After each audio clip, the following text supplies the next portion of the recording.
Warning, this podcast contains spoilers for She-Hulk Episode 9, the finale of the She-Hulk series. So be warned.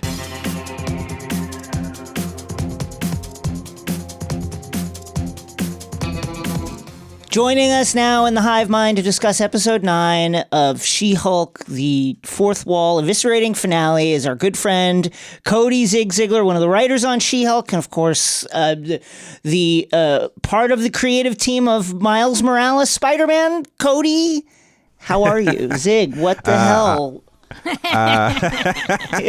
I'm good here. Glad to be back. I've been telling you guys for weeks that the finale is going to be really, really fun. So I'm glad that you guys were watching it and you invited me back on to yell about it because I've been waiting for this for such a long time.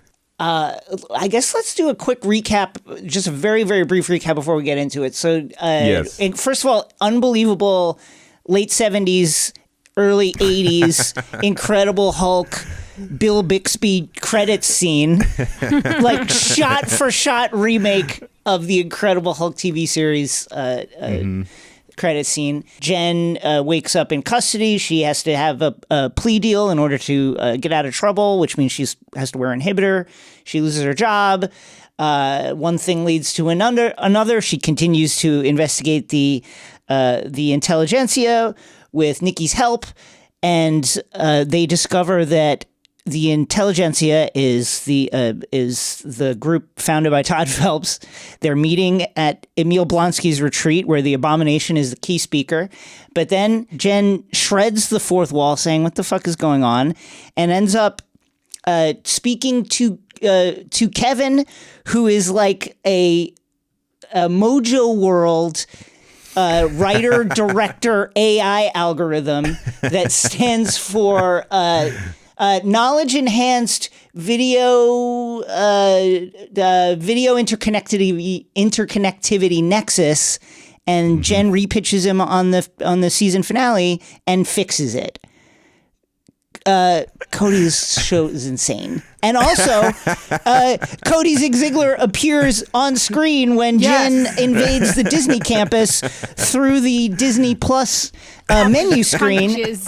Punches her way out. So tell us about this. How did this happen? I mean, this is all from the twisted mind of Jessica Gao. So, like, yes. No, I mean, when we were in when we were breaking the season, like, we kept coming up to this thing where we were like, if we're not having fun pitching an idea, like, we're not going to have fun writing it, and audiences aren't going to have fun watching it. And like, a lot of that came out of the discussion of like plot, and we're like, this is a sitcom. Like, Jessica would always say, we can't outplot the MCU movies. Like, why are we going to even try? We should just like have fun. And like that's what the MO for the season was. So like, I remember towards the end of it, she was like, yeah, like, this is something from the comics. Like, this is my favorite part. I also have thoughts on like how all the most Marvel movies end. Like, they all end in very similar ways. And she was like, I do not want to do that. Like, I don't want it. Like, this isn't like a punchy show. Like, we're not going to have a bunch of dudes punching each other. Like, that's not going to be a fun thing. And so she was like, I'm going to write this sort of like FU ending where like where I get to take down all that stuff and also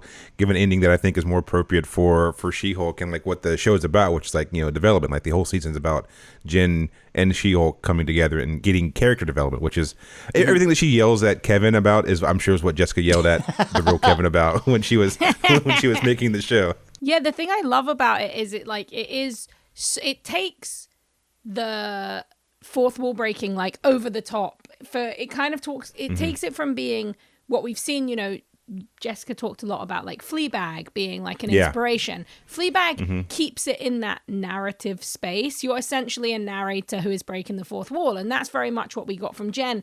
But this episode takes it over into that comic book space. She literally breaks out the panel of the Disney Plus app, you know. And one of the things that is most fun is it still continues in that same vein of what you guys did so well, which is like, you see Jen having this conversation with Kevin that is essentially the conversation that all fans have with him. Where are the X-Men? Why does every Marvel movie why does every Marvel movie end with something, you know, falling on our heads out of the sky? So for you, when you are watching this episode and you see the way that you play into it and you see the kind of twisted vision that Jessica put together, how did it feel the first time you watched it? I mean, it was it was really cool because I watched it with the friend, so like they had no context, they had no idea what was going to happen. Like I had because I was like using her like my barometer, like, all right, how's this going to play? But like as you're watching it, I was like, all right, this is getting a little out there, like, you know, because I forgot also what happened in the finale because she wrote it so long ago. So I'm like, wow, like so we're so Blonsky's fighting now, and like now the Hulk's here, like Titania, like where's she coming from? And like I forgot that Gal was building up to Jen having that realization, like what the fuck is going on here? Like why are we having so many hats on the hats? Like it was really cool seeing that come together, and also like, you know, I mean, I think anyone that reads She-Hulk comics, like one of their favorite moments is when she broke out of the panels to go talk to the writer. So like seeing like that that like updated in like a modern sense was fun. Like seeing She-Hulk break out of the menu, being like, "What is this?" Like, I can take out a symbol. Like, no one watches that. And, like, jumping into that, and then like seeing her like literally walk across the campus we walked to, like, go to our writers' room and like fighting through the same security guards. Like the guy that she talks to at the reception desk, his name is Matt Wilkie, and he is the actual receptionist at Marvel. So like seeing that guy, like he's the one who makes you sign the NDA. Yeah. Truly, like he is like, you have to sign this NDA before you can even cross past. Like all that is real. Like the Iron Man suits are real. Like the elevators you come out, it's all real. Like it was so fun seeing that, being like, oh wow, this is like what it feels like watching this, like a new version. And it was cool watching with someone who had no context for it, because they were also at the point where like, what the fuck is happening? Like now she's yelling at like AI Kevin Feige about X-Men and smashing Daredevil. What is happening? Like what's going on? I was really struck, you mentioning that moment from She-Hulk where she bursts through the fourth wall and starts interrogating the writers. And it struck me watching this episode that this is like the most comic book adaptation yet. And it's been interesting. You know, I don't know what people are saying about this episode. Mm-hmm. It's so fun and creative and over the top and absolutely delightful. And again, like really feels pulled directly from the energy and vibe of comics. But I think that part of it has been the most fun for me is how comic book this show has been allowed to be at all turns. Yeah. How hard did you have to fight to get some of this stuff? I can't speak for like some of the end stuff because I was only there for basically the room, but like, you know, the room was filled with like comic book people. Like, you know, Jessica, she's told her story, like Zeb, obviously forever.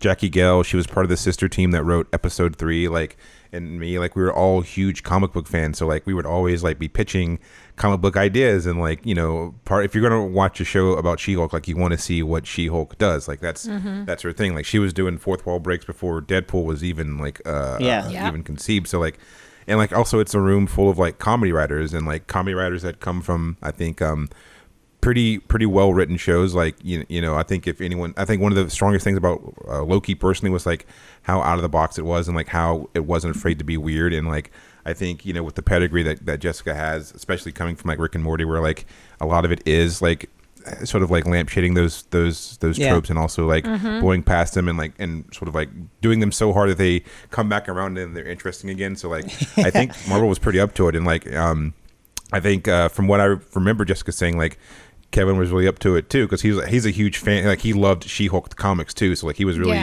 pushing for the show. So like everything that sort of made it on there was like all things that Gal was like, yeah, let's try it. Like I'm gonna pitch the wildest thing I can possibly think of that would make me the happiest, and like it got greenlit. So like, you know, it was very cool, like being in that environment with a bunch of comic book nerds making like a comic book show. So do you have your SAG card now? That you have appeared on screen. You've made your MCU debut. I am canon now, which I think means that you guys are technically canon too, since I guess you exist in that universe. But I did not. It's funny enough. I did not get my card, but Zeb Wells, he was playing the guy in the background cutting the ham. I think he's credited as Ham Guy in the credits. But like, so we show up to set and like. And they gave us mics, and then they're like, actually, they're not going to have any lines. We can't afford it. And then the director was like, Kat Kuro, the director was like, we got to have Zeb talk about the ham. That's all, because we in the room. For those who don't know, in the room, this is insane. In the room we had this bit, or by we I mean Jessica started this bit where she would buy an Iberico ham leg from Costco. And she was like, I'm going to bring someone in the room, and if you make a good pitch that makes me laugh, I'll give you a piece of ham. And that eventually evolved into Zeb. Pavlov's writer's room. It truly evolved into Zeb cutting like slices of ham throughout the week. We went through 3 legs of ham. It was a whole thing. But anyway, they're like, Zeb, we want to give you the line. And like, so Zeb got his SAG card, and then his line was ultimately cut. So he's just there in the background sawing ham and looking goofy. So I think he got his SAG card, but I did not. Okay, so this is the most important question, right? Jumping off of that. In the comics, as we know, like, you know, She-Hulk talks to John Byrne. In DC, Grant Morrison really famously put themselves in Animal Man. And both of those creators, Grant Morrison specifically, found out later that meant that the publishers owned their likeness and they could be brought back into comics. And as you said, you are now canon. So does the MCU own your likeness, and can Zig be brought back in the MCU? It's funny. I don't know if they own my likeness. So this is what happened. So like you go shoot. I'll give you a brief rundown like how the shooting process works. So like you go in there and you shoot it, and like Tatiana has like the thing on her face, and like she's like, so grips come in and they build like a 2-foot platform, so she's actually 6'7", and then she leaves. They break down that, and then like an actual 6'7" former basketball player comes in like a muscle suit. She's actually the one that played She-Hulk, like the practical She-Hulk. Yes. In the intro, like it's her. I love to hear it. And like she's like 6'5", but she has heels on, so she's like 6'7". And then after that, they take you to like a sound stage, and they do like a 3D capture of you like walking like around the stage to get your body motions, and then they take you to like a little truck with like 300 cameras, and they just take photos of you so you get a reference for you, so in case they need to make a CGI version of you, they can. So they own your likeness, Zig. I think they own my likeness. I think I'm occupying some like hard drive at the Marvel offices like labeled Zig. The good news is we can definitely, with that information, get a Zig action figure though. I feel like that's what they do to make a Zig action figure. So the Zig Funko Pop win. I mean, you gotta. I mean, honestly, like they make everything else. There's literally no object in culture that you cannot find a Funko Pop for. Ham Guy and Zig. Funko Pops. Oh my god, that's the double box. Yeah, do a Marvel Legends line, and it's just the She-Hulk writers room. And yeah, you have like to build the ham. One. Each piece gets a piece of the ham. The ham. I've been just so amazed at this show's ability at every turn to like predict what the conversation would be, and to be so like on top of just the things that Marvel fans talk about. And I think one of them in this episode was the discussion about how much it costs to show She-Hulk on screen and to show She-Hulk transforming on screen, which, you know, again, like, I don't know. I on the one hand, like, of course, people are going to talk about that, but the way Jessica was able to like put her finger on the pulse of just like how much people would be talking about the CG during this show has been pretty incredible. Has that struck you at all? Just like how on top of, and in fact ahead of, the conversation the show has been? Yeah, it's a weird mix for me because some of it was happening. I mean, I'm sort of like Dr. Manhattan, where like it's happening in the past and concurrently in the future at the same time. Because like part of me, like it's 3 years ago. I'm in the Disney lot. I'm writing episode. Yeah, but I'm like. I was like there with Jessica while she was like shooting these scenes and like rewriting them. So I'm like, oh yeah, like she knows what she's going on. She knows what she's doing. But like, it's cool. It was so interesting being like, oh yeah, like these are conversations that everyone always has about every fandom. But like her actually interjecting like all the headaches she had on set, being like, wow, this is going to cost a lot if we have She-Hulk do this thing. I need to write a way out of this. And like her being able to like stick that was very fun to me. And also like kept going back to like the first days of the room where like, yeah, this is going to be the She-Hulk show. Write everything as much as you want about She-Hulk because you want to see it because it has She-Hulk in the title. And then on set be like, oh, maybe I should have written 90% of the script with She-Hulk when it cost a $1 billion to make this. Yeah, I love that so much. And something I think that this really cements, that the MCU's always been like good at, even though we might forget it because there's a lot of like drama. The humor of the MCU is like always one of its strongest points, and the way it can kind of like play. Just think about like the scene that everyone remembers probably from like the Avengers really is like the shawarma scene. People want to see the moments that heroes get to be themselves. But this show gets to take it to this whole other level and kind of cements the MCU as like a place that really isn't afraid to like make fun of itself, which I think is incredibly powerful in this kind of dark, it really gritty is. superhero world. And I was thinking about it so much in the finale because, like you said, Jessica's like making jokes about CGI. Jessica's making jokes about like who's going to be in it.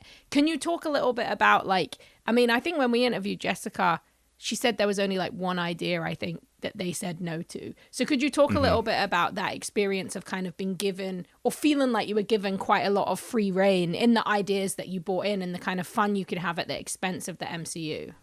Yeah, I mean, it was truly like my first like staff writing job. So like I didn't know what to not know. So like I came in and like we were basically given carte blanche because Kevin really liked She-Hulk, the comic, and also really liked Jessica's vision of She-Hulk, the show. So like, you know, everything that would be shot down would be like, oh, we can't do that because it's happening in Shang-Chi, or like they're doing this in like whatever. It would be like, oh, you can't use this character, or like Spider-Man, like we can't use Spider-Man because of like some weird Sony. I don't know, some Sony thing. Yeah, it's like, okay, whatever.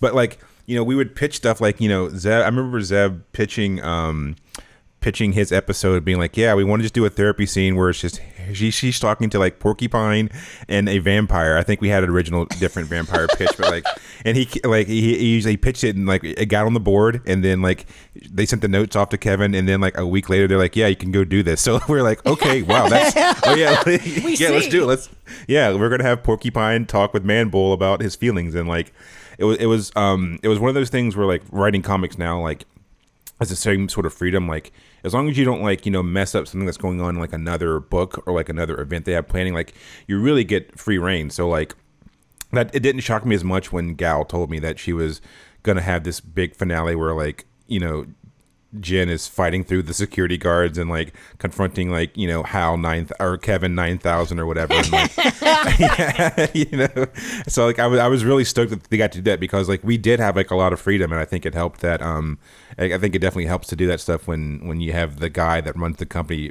behind you, you know, saying you can do what you want to do. So where did they shoot this? Where was where was the production set? Was it actually on the Disney lot?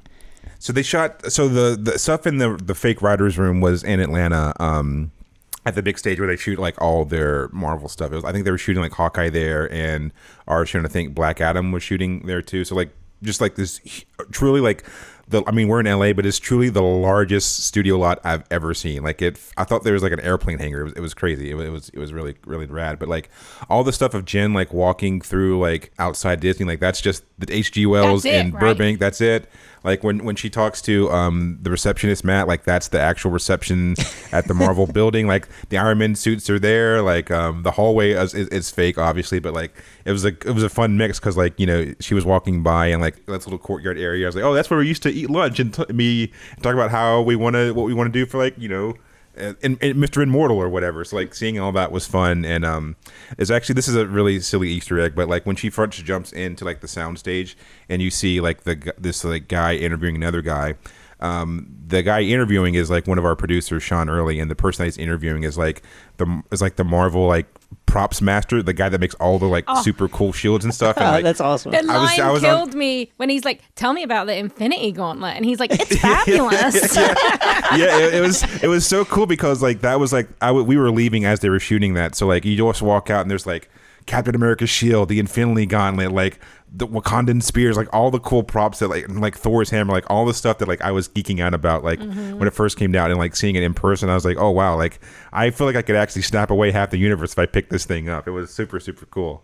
Yeah, I guess like that leads me to one of the questions, because this is like the reason you're co-host on this show, the reason you love, like you are a fan, right? You're someone like us who just loves this stuff so much.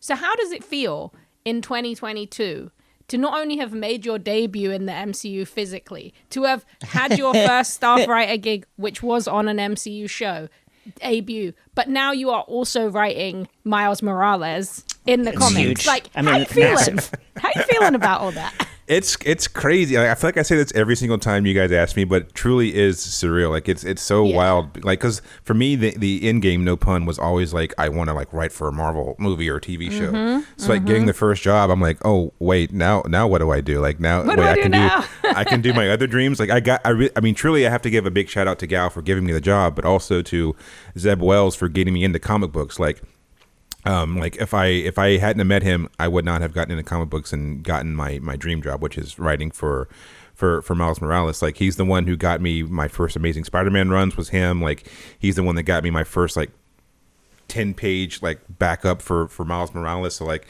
it's really crazy like writing this, and like I know we didn't get to run into each other at Comic-Con, but like walking around the floor and seeing like little kids dressed up as Spider-Man was like breaking my little heart. Like there's this one kid. I saw so many Spider-Punks. Yeah, there was like a ton of Spider-Punks. Like there was like a Miles Morales Spider-Punk, but there was this one kid, his name was Nick. He was like 14. He had braces on. He like had this squeaky voice like this, and like he came up to me. He was like, I really love Spider-Man. I was like, yeah, I can tell, man. He's like, and I want to write comic books one day. I was like, you're gonna do it, kid. So like all of that was like so heartwarming and so cool, and like instantly brought me back to like why I want to do this. Like it's been a really awesome. really cool career, and I cannot give enough props to Jessica for putting me on, and then Zeb Wells for putting me on to comic books. That's so awesome. Thinking about like the comic bookiness of this show, you know, one of the things that I think comic book readers understand like instinctively is that each title has its own tone. And like when you're thinking like, you know, in the great debate of like, oh, does the Thing beat a depowered Hulk? Does a red SheHulk beat a red Hulk? You know, like these kind of conversations. Really, the answer is like, well, okay, whose book is it? Yeah, exactly. And with SheHulk, I was thinking about this because, you know, like there have been a lot of, you know, some of the conversation out there was like, oh, when they bring in Daredevil, like we're worried about the, you know, the Daredevil tone on the Netflix show was one thing, but then will they water it down when he's in the MCU? What does it mean if Daredevil appears on a SheHulk show? Will that like alter the kind of like gritty, physical, street level tone that he has? I wonder if you could talk a little bit about that idea of each kind of title, each book, and now each show kind of having their own tone that defines what the show is, but doesn't necessarily need to affect other shows, other things. You know, it's like really a self-contained world. Yeah. I mean, you guys both know, but like the answer is like that's comics, baby. Like that's comics, baby. If you're reading like I'll take Deadpool because it's a great example. Like Deadpool in his run is very very comedic, obviously. Like in a bunch of different writers have interpreted him in a bunch of different ways, but like when he pops up in like the X-Force books, like he's still sort of humor, but like it's much more serious. Like like I always think of like the two examples that I think of is like when he was in the X-Force, there's like a run where like they have to go to, I mean it's a comic book, so they have to go to the moon to like kill some people, whatever. But there's a scene where like, you know, where Wolverine is like, I'm gonna fucking kill this kid because I'm the best at what I do, and what I do isn't very nice. And Deadpool's like, that's where I draw the line. Like he has a very like dramatic, like, you know, character building moment where he's like, I'm not gonna do this. And then in the same book, he's like, one of his teammates is like starving, and like he's just like cutting pieces of his flesh off to feed him. You know, it's like it's goofy, and like he's serious in that book, but he's also very comedic in his own book. But like that's the exact same way that we approached like these characters, specifically Daredevil. I'm like, yeah, Daredevil. I mean, he jokes in his own comic, like particularly like Mark Waid stuff. Like he's a light-hearted guy. He's not just I think a lot of people sort of see Frank Miller's version of Daredevil and haven't really read much past that. And like it's a good run, but also, you know, it was like 40 years ago at this point. So like the character has evolved much since then. So like that was very much the tone that we struck for that character in particular. Is like, yes, like he is grounded, he's very gritty in his world, but like this is a sitcom, so like you can't, like, you're not just gonna have the Punisher show up in like a lighthearted book and be like super gritty, because like it's just gonna be a weird tone shift. And then you're gonna like, is the humor that he's still stuck in this one particular way of writing in like a puppy dog world or whatever, but like that was like our thought process going in. I love that. And also like the irony is people actually forget, like, Punisher is a Spider-Man character. Like, Yeah. he wasn't always some gun, you know, he always had guns, but he wasn't some, like, Yeah. AK-47 toting, like, mass murderer. It wasn't always Max Punisher, you know, like he Exactly, was. it's not always Punisher Max, yeah. Yeah. And also,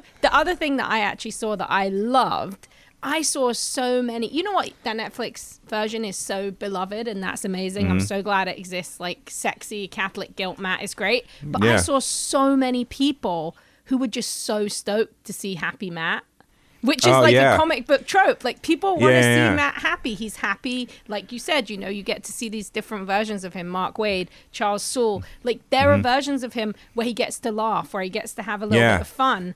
And the great thing about She-Hulk is it being set in LA. It's almost just like a vacation for him. Yeah, exactly. Like he's moonlighting. Like, you know, I mean, also like he's gone. He really goes through it in the Netflix series. Like, I mean, they build up to it. Like he goes through it. He goes through yeah, it. like the third season, like it finally ends on him sort of like being happy. So you're like, oh wow, like this, like, oh wow, this is what Matt can look like when he smiles, and like that's sort of like also another thing that we sort of came around to is that like like he's out here in LA, like.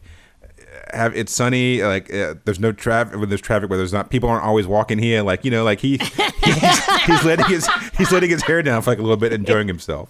He's hooking up with a woman who's not inevitably going to get like murdered or maimed. Yeah, she's not gonna get. So he's just enjoying life. How much conversation, you know, if you're aware of it, how much conversation was around how long until She-Hulk pops out of the menu screen? Like, was there any worry that people would be like sopranoed and thinking that their Disney Plus had glitched out and like returned them to the screen? I wasn't there for that conversation, but I was watching it. I was watching with someone, and she had no context. So like when she was like, "What is this?" and like it pops back to the screen, she was like, "Oh shit! Did I hit the PlayStation controller?" Like they give it just That's enough. how you know it works. Yeah, like they give it just enough pregnant pause, and then like Jen has like her voiceover, and then she's like, "Wait, what is happening?" And I was, I don't know what the conversations was, but I feel like the timing was perfect. I'm sure they trusted Jessica to like nail that, and the editing staff to nail that. Okay, let's talk about it. Oh, what an incredible 2-second like drop of like, hey, we didn't forget about this. We're gonna tie this loose end off. I had like so many Instagram DMs this morning about it, so I just need to say we were right, so we can play the We were right about that. Yes, we were right, and we were right about Todd. So I'm just saying, You guys called it, yeah. Need to ring the bell. But yeah, could you talk a little bit about? Obviously, again, this is something that comes in at the end. But how did it feel for you when you found out that Scar was going to be in it? That this was going to be something the show was going to kind of have a longer legacy of, aside from just Jen. I mean, like I cut exactly 4 backflips because World War Hulk. I think I've told Jason this, but like World War Hulk is what got me into like superhero comics proper. Yeah. So like It's awesome. I was a huge fan of like that. I read the Scar like run that like the mini series that they had. Like I went back and watched like the World Breaker Hulk, or read the World Breaker Hulk stuff and watched the World Breaker Hulk animated movie that came out. So like I was super stoked. I was like, Scar is going to be. I remember like reading the script being like, wait, Scar, like I was like flipping back, like wait, the Scar, and like in the writers' room, the fake writers' room, like that was for me. That was like a lot of us for the first time seeing like the finalized art for stuff. So like we hadn't seen Jen or She-Hulk and like her gala stuff. Like we hadn't seen Porcupine. Like I hadn't seen the final design for like Daredevil, and like I think Scar was in there. I was like, oh shit, that's Scar. Like it's a real thing. Like he's there. Like Hulk was getting busy on the car, and he got a little kid going on. Let's go. You mentioned New York City Comic Con. That's my first con. That's having gone to San Diego now this past summer. I have described it to Rosie and you, and I think it's accurate, as San Diego Comic Con in 1/8 the space. Yeah. That's what it's famous for. That's what it's famous for. But I love it. What was your experience like? It was my first con ever. So like my first like big con. Like I went to like some small ones in like North Carolina, but like this is my first one as like an adult, and it was a lot. It was overwhelming, just overwhelming enough. Like it was like I sort of bounced back between Artist Alley and then like the main floor. So like walking down the artist alley and being like, oh shit, that's Peach Momoko. Like, oh shit, that's that's Ryan Otley. Like, that's like just seeing like all the people like I was a huge fan of like growing up. Like, and like every time I see that Peach Momoko has done like a variant cover for one of my things, I'm like, did she do it? Did she mean to do it for me? Like, did she get the wrong person? You know? And then like going on the floor and seeing like all the cool cosplayers. Like, I bought way too many Gundams. I bought way too many toys. Like, it was nasty business, but it was super cool. Like, you know, I got to meet like a bunch of like comic book people that like I've never met before, like Stephanie Williams. Like, she's a fantastic writer. Yeah, She's writing one of my the Nubia buds. series.